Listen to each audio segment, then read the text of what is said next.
पांचवें चरण को लेकर मतदान शुरू हो चुका है। सुबह 7 बजे ही से लोग घरों से निकलकर वोट डालने के लिए लाइन में लगे हैं और अपनी बारी का इंतजार कर रहे हैं। मतदाताओं में खासा उत्साह देखने को मिल रहा है।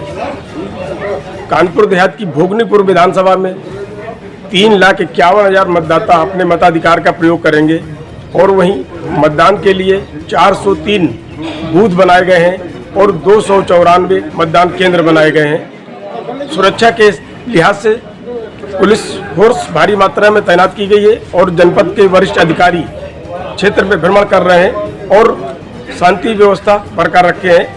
कहीं ना कहीं जो फर्जी वोटिंग या जो उपद्रवी लोग हैं उन पर भी जिला प्रशासन की नज़र बनी हुई है। कानपुर देहात से रमाकांत गुप्ता, टीवी 100 न्यूज। तो कोमल सिंह जी, आपने वोट डाला है, कुछ आपकी उम्मीदें होंगी, किस तरह के प्रत्याशी का चयन किया है? हमने इस तरह का प्रत्याशी चयन किया है जो हमारी उम्मीदों में खरा उतरेगा, अच्छा विकास काम करेगा, हमारे लोकसभा क्षेत्र में लोगों के दुख दर्द में शामिल होगा, ऐसे प्रत्याशी मैंने चयन किया है।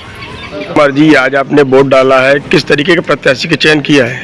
मैं वैसे देश के विकास और बेहतरी के लिए वोट डाल के आया हूँ। पहले तो मैं वोट डालने का इरादा नहीं था, थोड़ा ईवीएम पे कम भरोसा लग रहा, लेकिन फिर प्रधानमंत्री जी की अपील थी कि नहीं वोट डालने ज़रूर निकलिए, तो इसलिए मैं प्रधानमंत्री जी की अपील पे वोट डालने आया हूँ।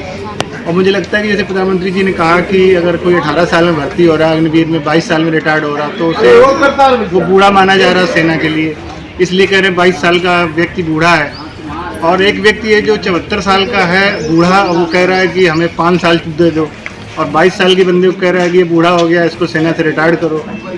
तो मैं समझता हूँ कि इसीलिए मैंने इसी को देख करके मैंने मतदान किया है। और वैसे भी 75 साल के अगले साल से हो रहे हैं, वो हो सकता है किसी अमित शाह को बनाए, किसको बनाए पता नहीं। तो मैं 74 साल के बूढ़े पे भरोसा न करके मैंने बदलाव के लिए वोट किया है। शुक्ला जी, आपने आज मतदान किया है, आपकी कुछ उम्मीदें होंगी, किस तरीके के प्रत्याशी का चयन किया है? स्थिर सरकार दे सके, जिससे छवि स्वच्छ हो, देश का विकास कर सके, ऐसे प्रत्याशी को मतदान किया है। रोहित जी, आज आपने मतदान किया है जी। किस तरीके के प्रत्याशी का चयन किया है? सर, मैंने ये देखा है जो शांति व्यवस्था बनाए, जो हमारे लोकल के लोगों के सुख दुख में खड़ा हो, उनकी ज़रूरतों में काम दे, और लॉ एंड ऑर्डर, इंफ्रास्ट्रक्चर और अन्य सारी चीज़ें।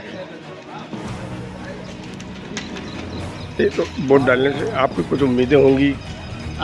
सर, अब मैं यही कहना चाहता हूँ कि सभी मतदाताओं को आकर के भारी से भारी संख्या में वोट डालना चाहिए, जिससे हमारे देश के लिए तरक्की हो सके। दीप सिंह जी, अभी आप मतदान करके आए हैं, किस तरीके के प्रत्याशी का चयन किया है आपने? सुरक्षित और अच्छा मतदान का मैंने प्रयोग किया है और अच्छा प्रत्याशी। वोट डालने से पहले आपको कुछ उम्मीदें होंगी प्रत्याशी से? हाँ, उम्मीदें तो सभी लोगों से हैं जाके। तो किस तरीके का जो हमारे देश के लिए जो अच्छा काम करेगा, आए दिन कुछ शिक्षा की व्यवस्था, चिकित्सा, स्वास्थ्य को लेकर भी कुछ सोचा होगा? तो अपने देश में तो ये सब कुछ आता है जाके, स्वास्थ्य, चिकित्सा, शिक्षा के लिए, इसीलिए मैंने अपने मताधिकार को प्रयोग किया।